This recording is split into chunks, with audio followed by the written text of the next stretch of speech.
हाय parents. आज का topic काफ़ी इम्पोर्टेंट है। आज हम ये डिस्कस करने वाले हैं कि क्या अगर आप एक स्पेशल नीड्स पेरेंट हैं तो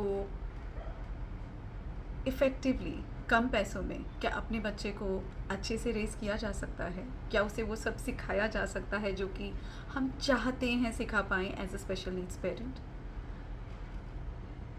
तो एक पेरेंट ने लिखा कि इतनी थेरेपीज़, इतने प्रोग्राम्स और इतनी चीज़ें हैं करने के लिए और इतनी अलग अलग चीज़ें हैं कि कोई एक पेरेंट जिसकी सैलरी अगर 20,000, 30,000, 40,000 या 50,000, जो कि प्रॉबेबली 95% ऑफ जो हमारी पॉपुलेशन है उसकी शायद ये और या इससे भी कम सैलरी हो सकती है। इतने पैसे में क्या आप वो सब चीज़ें अपने बच्चे को, स्पेशली अगर वो स्पेशल नीड्स है, वो दे पाएंगे या दे सकते हैं? जो कि हम देखते हैं बहुत सारे लोग अलग अलग तरह के थेरेपीज़ दे रहे हैं, अलग अलग तरह के प्रोग्राम्स में एनरोल कर रहे हैं। तो as a parent who is not able to afford that, आपको फ्रस्ट्रेशन भी होती है, डिसअपॉइंटमेंट भी होती है और obviously you don't feel good about not being able to afford that. तो अगर आप उस सिचुएशन में हैं और आपको ऐसा लगता है कि ये बच्चा तो बर्डन है मेरे लिए और मैं क्या करूं, and then this obviously goes to affect the rest of your life. आप एक वाइफ भी हैं, आप एक डॉटर भी हैं, आप एक mother of a probably other child भी हैं। तो ये सब जब वहाँ पर जाने लगता है तो रिजेंटमेंट्स एंड फ्रस्ट्रेशंस एंड बहुत सारी चीज़ें बाहर आती हैं और हम एक इफ़ेक्टिव तरीके से अपने बच्चे को बड़ा नहीं कर पाते हैं, जो कि हमें करना चाहिए। तो इसी टॉपिक पे आज हम मैं बात करना चाहती हूँ। तो सबसे पहली बात तो मैं इस पॉइंट को ही रिफ्यूट करना चाहती हूँ कि नहीं, ऐसा ज़रूरी नहीं है कि अगर आपके पास लाखों रुपए या मिलियंस ऑफ रुपीज़ नहीं हैं थेरेपीज़ पे स्पेंड करने के लिए, तो आप अपने बच्चे को अच्छे से वो सब चीज़ें नहीं सिखा सकते। आप बिल्कुल सिखा सकते हैं और बहुत सारे ऐसे पेरेंट्स हैं जो सिखाते हैं और जिन्होंने सिखाया है और सिखा रहे हैं। जो सिर्फ ज़रूरत है वो ये कि आपको एक कन्विक्शन की, आपको जो रोड नॉर्मल आपको आंखों के सामने दिखाई दे रहा है उस रोड से थोड़ा सा अलग जाके दूसरे रास्ते से आगे बढ़ने की और कंसिस्टेंट रहने की और अपने आप के ऊपर विश्वास करने की। अगर आप ये सब चीज़ें कर सकते हैं तो आप वो सब कर पाएंगे जो कि वो जो बहुत महंगी थेरेपी ले रहे हैं वो कर रहे हैं। मैं कुछ हवा में ऐसा नहीं बोल रही हूँ, मैं जो भी कह रही हूँ वो बहुत कन्विक्शन के साथ कह रही हूँ क्योंकि मैंने ऐसा किया है। आप में से बहुत लोग मुझे जानते हैं, मैं आई कैन थिंक प्रोग्राम चलाती हूँ, रीडिंग एंड कॉम्प्रीहेंशन प्रोग्राम है स्पेशल नीड्स पेरेंट का। और साथ में मेरी जो उससे भी बड़ी पहचान है वो ये है कि I am a special need mother. I have a daughter who has down syndrome and आप लोगों ने मेरे ब्लॉग्स पढ़े होंगे और हो सकता है कुछ वीडियोस देखे हों, और मैं इस स्पेस के बारे में मैं ये नहीं कहूँगी कि मैं आई नो इट ऑल, पर मैं बहुत कुछ जानती हूँ, बहुत सालों से इस स्पेस में रही हूँ, तो मुझे पता है आप कौन से किस तरह के रिसोर्सेज यूज़ कर सकते हैं। तो चलिए शुरू करते हैं। यस, शुरू के कुछ सालों तक हम सब जानते हैं जब आपके बच्चे बड़े हैं और तकरीबन 4, 5, 6 साल तक के हैं, उन्हें थेरेपीज़ चाहिए होती हैं। कई कई जगह पे उन्हें फिजियोथेरेपी चाहिए, ऑक्यूपेशनल थेरेपी चाहिए और हो सकता है और भी तरह के कुछ मेडिकल कॉम्प्लिकेशंस हैं जो जहाँ पर आपको बहुत सारे पैसे खर्च करने पड़ सकते हैं और करने भी चाहिए। तो as far as medical expenses की बात है, उसमें आप कुछ नहीं कर सकते। Of course there are places that you can choose और places that you can go to जहाँ पर उतना खर्चा नहीं होता, but that's entirely I leave that up to you. But वो चीज़ का ध्यान रखना ज़रूरी है। अब हम थेरेपीज़ पर आते हैं। हमें ये बताया जाता है और ऐसा हमने अमूमन देखा होता है कि हफ्ते में 3 थेरेपी, हफ्ते में 2 थेरेपीज़ ज़रूरी हैं। एक महीने में लोग जनरली 12, 16 इतने नंबर ऑफ़ थेरेपीज़ लेते हैं और उस 1 घंटे की थेरेपी के लिए 1 घंटे का आपका जाना, 1 घंटा तैयार होना, 1 घंटा वापस आना और उस पूरे प्रोसेस में बाकी वो सब छूट जाना जो दूसरे बच्चे के लिए और आपके परिवार के लिए भी ज़रूरी है। नाउ क्या शुरू में कुछ महीना ये थेरेपी करा के क्या आप अपने ऑक्यूपेशनल थेरेपिस्ट से या अपने फिजियोथेरेपिस्ट से ये बात कर सकती हैं कि मैं ये अफोर्ड नहीं कर सकती हूँ, क्या आप मुझे एक प्रोग्राम दे सकते हैं जहाँ पर आप मुझे सिखा दीजिए कि मुझे क्या करना है, और मैं ये थेरेपीज़ घर पे करूँगी, और मैं आपको हर 2 महीने में, 3 महीने में या 1 महीने में एक बार आपको आके चेक कराऊँगी। आप मुझे देखेंगे कराते हुए, और आप मुझे अगर मदद कर पाएँगे तो that is something that I can do for a long time और अ लॉन्ग टर्म। मैं आपको दावा कर सकती हूँ कि यस, बहुत सारे ऐसे प्रोफेशनल हैं जो बहुत मनी माइंडेड हैं इस फील्ड में, पर साथ ही साथ ऐसे बहुत सारे प्रोफेशनल भी हैं जो आपकी इस बात को समझेंगे और आपकी भरपूर मदद करेंगे आपको ऐसा करने के लिए।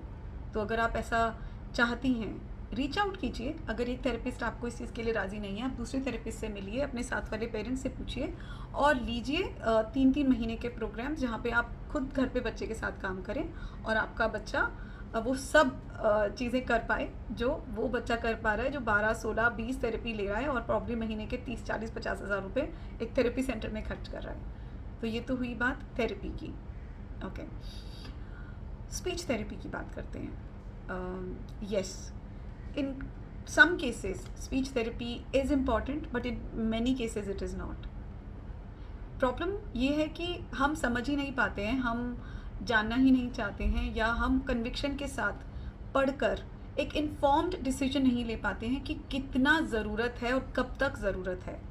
हम लगे रहते हैं उस दौड़ में सालों साल। बच्चा 12 साल का, 14 साल का हो चुका है, पेरेंट्स स्पीच थेरेपी पे स्पीच थेरेपी लिए जा रहे हैं, पिछले 10 साल से ले रहे हैं, पर कोई फ़ायदा नहीं हो रहा। तो क्या थेरेपिस्ट की गलती है, क्या पेरेंट की गलती है? मैं ऐसा नहीं मानती। मुझे लगता है कि एक इन्फॉर्म्ड डिसीजन मेकिंग की गलती है। क्या ऐसे रिसोर्सेज अवेलेबल हैं जो आप यूज़ कर सकते हैं फॉर स्पीच थेरेपी, और क्या आप वो सीख कर अपने बच्चे को सिखा सकते हैं? बिल्कुल हैं। मैं अपने इतने सारे सेशंस जो मैं लेती हूँ ऑनलाइन या अदरवाइज़, आप मेरे पिछले वीडियोस में भी जाके देख सकते हैं, मैं बहुत बार ऐसी चीज़ों की बात करती हूँ जहाँ पर आप अलग अलग साउंड को अलग अलग तरीक़ों से सिखा सकते हैं, और उसके अलावा चैंटिंग और भी बहुत सारी चीज़ें हैं जो अपने बच्चों को स्पीच सिखाने के लिए आप यूज़ कर सकते हैं। और मैं ही नहीं, अगर हम प्रोफेशनल्स की बात करें या एक्सपीरियंस्ड जो स्पेशल नीड्स पेरेंट्स हैं मेरी ही तरह, ऐसे बहुत सारे पेरेंट्स हैं जो अपने ब्लॉग्स बनाते हैं, जो अपने बच्चों के वीडियोस अपलोड करते हैं, या जो इस तरह के प्रोग्राम्स छोटे छोटे कम्युनिटी की तरफ से या खुद करते हैं, जिसका हिस्सा आप बन सकते हो। तो आप उनसे बात कीजिए, उनसे पूछिए आप क्या कर सकते हैं, और डिलीजेंटली वो करिए, प्रोक्रेस्टिनेट मत करिए। होता क्या है कि आप एज अ पेरेंट, बहुत आसान होता है किसी को कॉल करके रात को, और मेरे पास आते हैं ऐसे कॉल, रात को 10 बजे कॉल आता है और बोलते हैं कि मैम मेरा बच्चा 12 साल का है या 15 साल का है, उसे रीडिंग नहीं आती, उसे रीडिंग कैसे सिखाऊं? Now I want to ask you, एक ऐसा प्रोग्राम जिसको सिखाने में सालों लगते हैं, क्या मैं उसको कोई कॉल पे, जहाँ पे वो पेरेंट जिसने आज कोई ऐसा एक्सपीरियंस किया स्कूल में और अचानक से उसे अभी कुछ सिखाना है, क्या आप ऐसा बताया जा सकता है? And then when you don't answer, or when you say that it's such a long question and there are so many things to cover, then उन्हें लगता है कि जो पेरेंट्स हैं वो आपकी मदद नहीं कर रहे हैं। But the truth is you do not have the right questions. आपको एक प्रोफेशनल से मदद मांगनी है, आपको एक एक्सपीरियंस स्पेशल नीड्स पेरेंट से मदद मांगनी है। Ask precise questions. आप जहाँ पे अटके, मेरा बच्चा बी और डी का में कंफ्यूज होता है, क्या आप मुझे बता पाएंगे कुछ एक्टिविटी जो मैं कर सकती हूँ? मेरे बच्चे का विजुअल ट्रैकिंग ठीक नहीं है। आप प्रिसाइज क्वेश्चन पूछिए, और मुझे लगता है सब तैयार हैं आपकी मदद करने के लिए और करेंगे। The point is, don't ask vague questions, be precise, concise, take time. आप उनसे बोलिए कि क्या मैं आपको फ्राइडे को, आप मुझे बता सकते हैं ऐसा कोई comfortable time, and they will tell you. Most of the parents are ready to help you out. Next pointer, तीसरा पॉइंटर, इंटरनेट, डिजिटल एज का ज़माना है, इतने रिसोर्सेज अवेलेबल हैं ऑनलाइन, आप सोच भी नहीं सकते। वर्कशीट से लेकर ऐसे ओटीज़ हैं, ऐसे स्पीच थेरेपिस्ट हैं, ऐसे लैंग्वेज थेरेपिस्ट हैं, और ऐसे फिजियोथेरेपिस्ट हैं जो इतने इन्फॉर्मेटिव और बढ़िया वीडियोस अपने इंस्टाग्राम पे डालते हैं, फेसबुक पे डालते हैं, और ब्लॉग्स लिखते हैं, इतने इन्फॉर्मेटिव लॉन्ग 1000 वर्ड्स 1500 वर्ड्स के ब्लॉग्स लिखते हैं, जिस पे वो सब कुछ शेयर करते हैं। बहुत सारे ब्लॉग्स पे फ्री वर्कबुक्स मिलती हैं, फ्री रिसोर्सेज मिलते हैं। तो जाइए, एक्सप्लोर कीजिए, ढूंढिए और उन्हें यूज़ कीजिए अपनी ज़रूरत और आपके बच्चे के लेवल के हिसाब से। डिजिटल एज में मैं बिल्कुल नहीं मानती कि अगर आपको कुछ चाहिए और आप उसे ढूंढ नहीं सकते हैं तो the thing is you just need to know where to look for. तो ये आप कर सकते हैं अगर आप you don't want to break a bank, you know, creating और बाइंग दोज प्रोग्राम्स। जो फोर्थ पॉइंटर है वो ये कि most of the authors and author कह रही हूँ, ये जो प्रोग्राम्स चलाते हैं या थेरेपिस्ट हैं जो भी worth their salt have a book already. उनका बहुत सारा ऐसा मटेरियल है जो ब्लॉग्स के ज़रिए या किताबों के ज़रिए अवेलेबल है अमेज़ॉन पे, फ्लिपकार्ट पे या इस तरह की वेबसाइट्स पे। एक 400-500 रुपये की किताब खरीदिए और पढ़िए उसे। बाइबल की तरह या गीता की तरह हाइलाइटर लीजिए, इम्पॉर्टेंट नोट्स बनाइए और अपने बच्चे के लेवल के हिसाब से उन्हें इम्प्लीमेंट कीजिए। वो जो थेरेपिस्ट जिसने ऐसी 100 बुक्स पढ़ी हैं और जिसने अपनी ज़िंदगी के 5 साल या 6 साल या 10 साल उस फील्ड को दिए हैं, वो आपसे राइटफुली चार्ज करेगा अपना आधा घंटा या 1 घंटा देने के लिए? या वो स्पेशल नीड्स पेरेंट्स जो इस फील्ड में 15 साल से 20 साल से 10 साल से काम कर रहे हैं, ठीक है, वो आपसे उतना नहीं तो कम बट वो चार्ज करेंगे। They are charging for their time. If you do not want to pay, you have to do it yourself. और ऐसा बहुत से पेरेंट्स करते हैं। डोमन की बुक्स हैं या वॉल्क की सीरीज़ है या बहुत सारी इस तरह की सीरीज़ और बुक्स हैं, आप जो पढ़ के खुद से बहुत सारा ऐसा काम या इस तरह की इंफॉर्मेशन यूज़ कर सकते हैं। फिफ्थ पॉइंटर है क्रिएट योर ओन रिसोर्सेज। मत खरीदिए फ्लैश कार्ड्स बाहर से, मत खरीदिए वर्कबुक्स बाहर से, मत खरीदिए इस तरह के गेम्स बाहर से। ज़्यादातर चीज़ें घर पे कस्टमाइज्ड की जा सकती हैं और आप अपने बच्चे के एज और लेवल के हिसाब से कर सकते हैं। बनाइए अपने रिसोर्सेज, बनाइए पर्सनलाइज्ड बुक्स, कोई बुराई नहीं है और ऐसा बहुत बहुत लोगों ने किया है। मैंने अपने सब रिसोर्सेज घर पे बनाए हैं। तो ये कहना कि हमारे बच्चे बर्डन हैं और हम क्या करें, I understand the emotion, I know it can be extremely daunting, it can be extremely frustrating, but at the same time take a step back and understand that ये कहीं नहीं जाने वाला है, ये कहीं ख़त्म नहीं होने वाला है। once you are a parent, you are a parent for the rest of your life।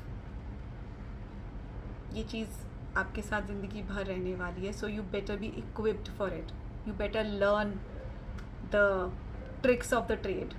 समझिए, जानिए और यूज़ कीजिए उस इंफॉर्मेशन को। और मैं बिल्कुल ये कहती हूँ कि कोई ज़रूरी नहीं है टू ब्रेक द बैंक, पैसे खर्च करना ज़रूरी नहीं है।